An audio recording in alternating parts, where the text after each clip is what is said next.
Hello, good morning, good afternoon, good evening, whatever time you may be looking at this, listening to this. I just felt to come on today just to speak and encourage some single woman.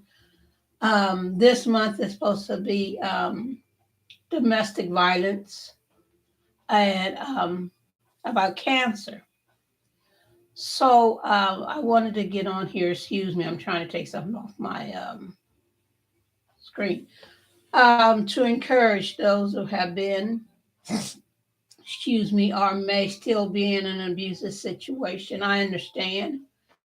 Um, it's times where once you get out of the abuse, or you're trying to get out of it, or trying to figure out how to get out of it. Um, I know when I was in an abusive relationship, um, I didn't think about getting out. I only thing I thought about was what can I do to change the situation so that this man would understand that I love him. Uh, and can he just help me to understand what I'm doing that makes him upset? Or that's all I thought about. I didn't think about getting out because I thought I loved this man. I thought that I needed this man and I wanted this man in my life. Um, Excuse all these interruptions on my um, live chat today. I didn't think about any of that. And this is, like I said, Domestic Violence Abuse Month, October. And October is not the only time you're being abused. You're being abused every day, every month, all the time. May not be daily, may not be weekly, but you're going to be, you're being abused, whether it is daily, weekly, monthly, or whenever you're being abused. And you're taking it upon yourself saying that it's your fault when it's not. Um, I just wanted to let you know that you can make it. You can get out of this, and you just need that individual, that that support group, that support person to, excuse me, help you.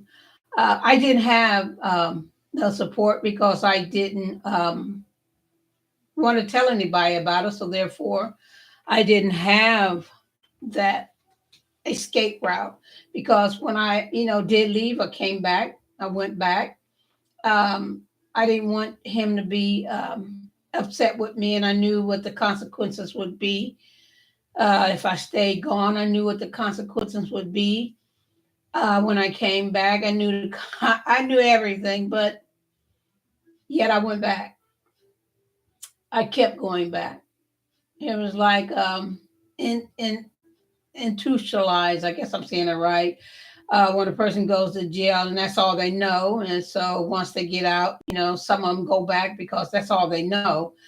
And that's what it was like with me. That's all I knew. This man, this abuse. So I didn't find an escape route, not until I just got so fed up. And sometimes some women can get fed up within a couple of months. And, excuse me, some women can't. Sometimes it takes months, years. Took me years. It really did to get out of that situation. And then when we have excuse me, this month, October, to talk, to talk about it, we should talk about it all the time. It's not something that's going to go away because you're going to have somebody who's going to be abused. Some single woman is going to be abused. And the reason why I say single, because when I was in a relationship, I wasn't married to my kid's father. We were living together. So I can't speak on marriage, being abused in married life because I wasn't married to him. We stayed together.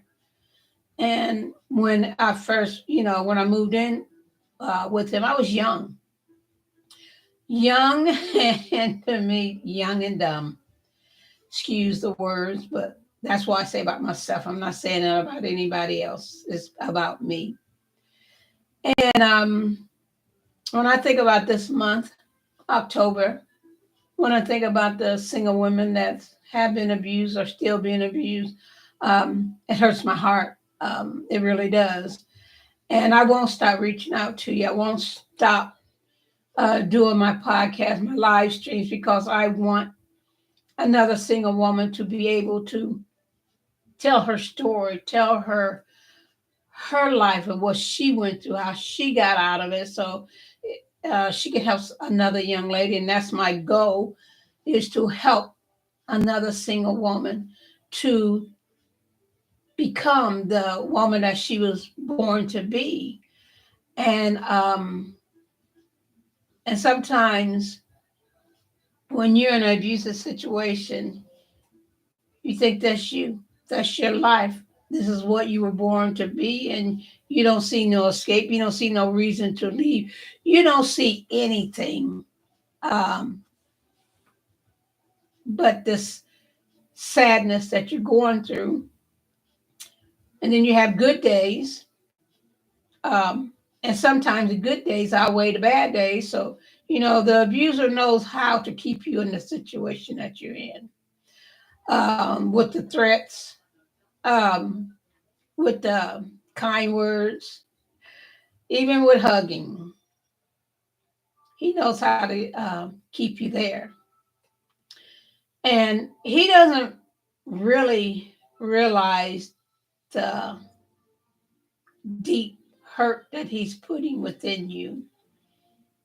All he sees is that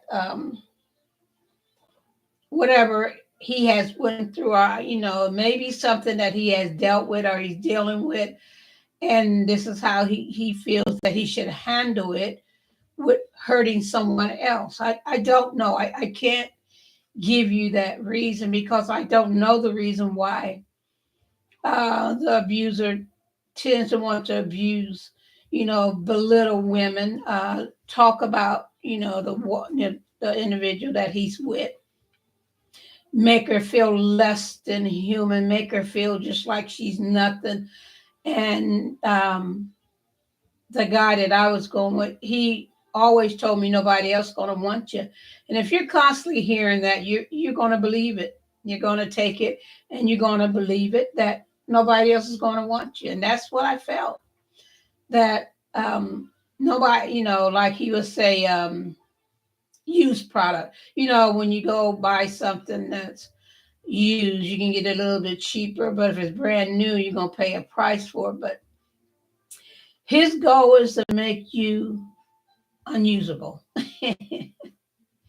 that nobody else would want you. And that's what he instills in you. And that's how, he could tear your self esteem up by telling you nobody else is going to want you. Why even, consider, because, when I left this man, and I left him several times, and he convinced me to go back. And he made those broken promises that I really didn't believe that he would not keep his promise. Because when I went back, he didn't start the abuse right away. Mm-mm. It may took a month or two, but they came back. Once he knew I was there to stay, then the abuse started. And no matter what type of abuse you may have went through or you may be going through, abuse is abuse. If he talks about you, that's abuse. If he cusses you out, that's abuse. If he belittles you, that's abuse. If he speak all manner of evil against you, that's abuse. Not just the hitting, the sexual, it's abuse, however you may look at it. Mine was all of it. Name calling, the slaps, the sex, the cussing out, um, you name it, he did it. And you say, do you ever get over, or do you ever not think about it?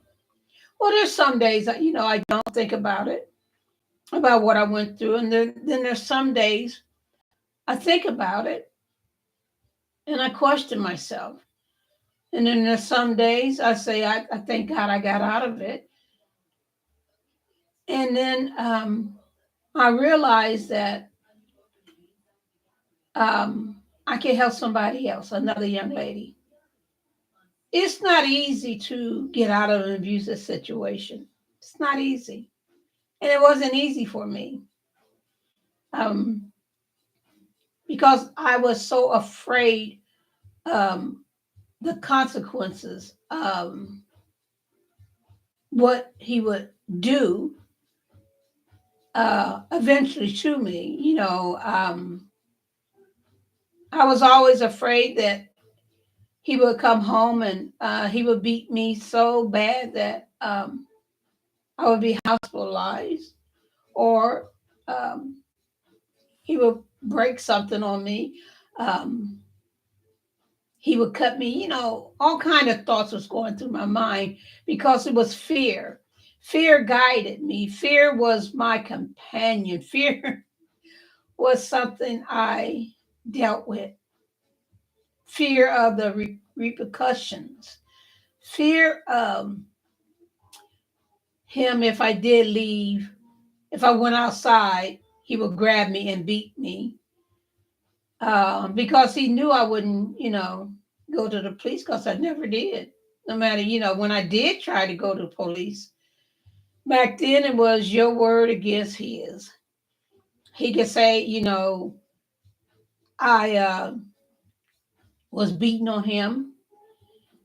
He could say that I was, mistreated him. He can even say, I abused the kids.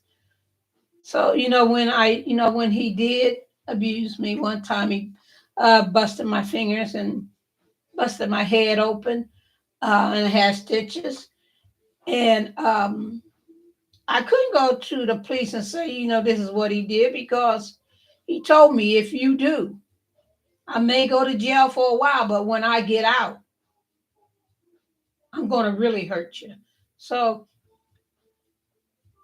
when I went, it was that when I went to have the stitches and my fingers checked and all that, it was I slipped and I fell backwards down the stairs. When I was going outside, I turned around because one of my kids called me and I missed the step and I fell and I hit my head and busted open. He told me what to say. He told me what to say when I went to the hospital. He told me what I better not say. So that's what I said. And when the kids asked me, Mom, what happened? I said, I fell. And the dad would say, yeah, she fell, now go play. She'll be all right. Mama be all right. But he never abused my children. He never spoke evil against them or threatened them in any way. Or, he only chastised them when they was doing something bad. But far as just beating them, hitting on them, just because, he didn't do that. He didn't abuse my children, his children at all. He didn't do anything against them. And um, I know some may say, "Well, how you know he didn't?" My children would have told me. They would have told me, "Mom, Dad did this," or they would have told me. And I was so close to my children. There wasn't a time where I was away from them, except for when they went down to his parents' house. And then when they went down to his parents' house, I was with them. I had to go with them because he didn't trust me to be in a house by myself, because I could have been doing something. So therefore, I was with my children. And like I said, I never told his parents how he was. I didn't want him to look bad. I didn't tell his sisters. I didn't want him to look bad. So, even though this month may be the month, October, the month of domestic abuse, and, Cancer Awareness Month and all that. My podcast live stream is not about cancer because I never had cancer and I'm not going to have cancer. So mine is about abuse, being domestic abuse. There's an out and there's a remedy and there's someone that you could talk to, single women that's in abuse or have been in abuse or maybe listening to this live stream. There's someone that can help you. There's someone that you could talk to. If you want to talk to me or if you want to talk to a licensed therapist, I'm just telling you my story. I'm not a licensed therapist.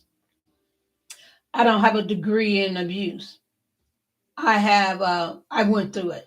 So I know what it is to be abused. So that's my license. That's my credentials. I was in an abusive lifestyle. I was being abused. So that's my license. I could talk about it. I could tell you. I can explain to you.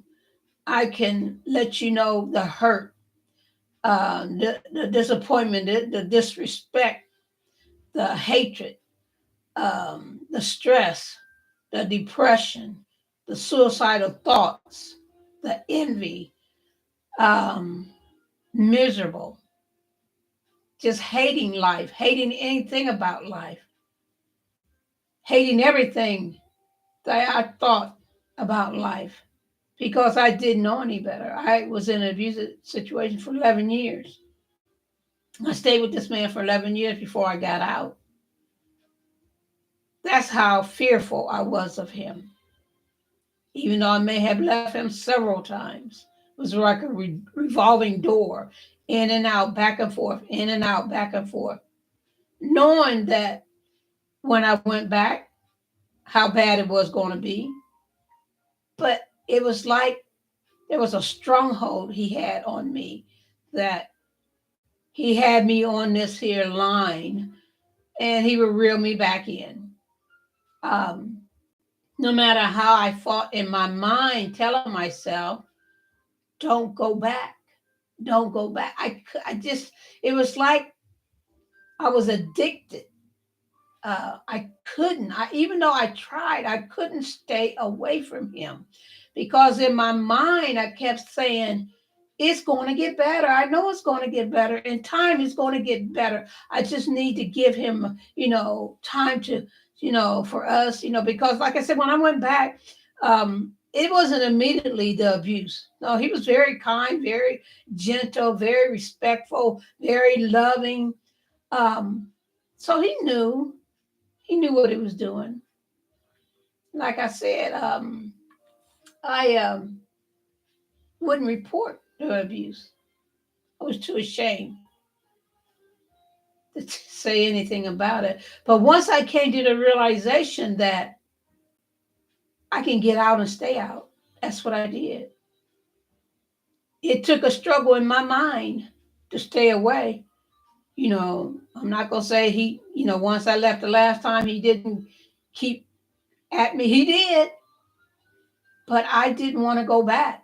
I didn't want to go back, and I fought that, them words, I'm sorry, please forgive me, it never happen again, and I love you so much, and this. And I made up in my mind, no, I can't, I won't.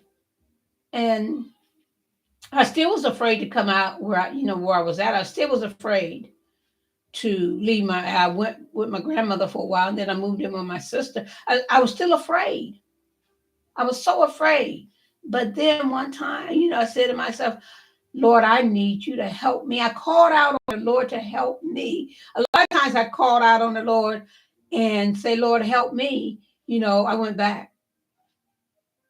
But I didn't want to go back. And then when I found out that he left the state of Ohio, I was happy, but yet the frustration and the fear and what I went through, the low self-esteem was there, still there. And I had to build myself up to encourage myself to believe in myself because I didn't. So don't give up. Don't give up. Don't let go. Don't say, I'm going back.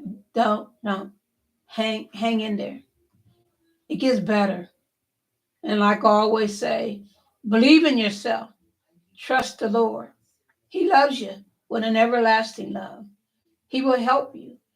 He will he will let you realize that you are somebody, you are special. Don't give up. Don't give up. Hang in there. It does get better. Believe me, it gets better. And you'll be a blessing to some other single woman that's being abused. Your testimony will help that single woman, and her testimony will help another single woman. It will be a continuous thing. So don't give up. Hang in there.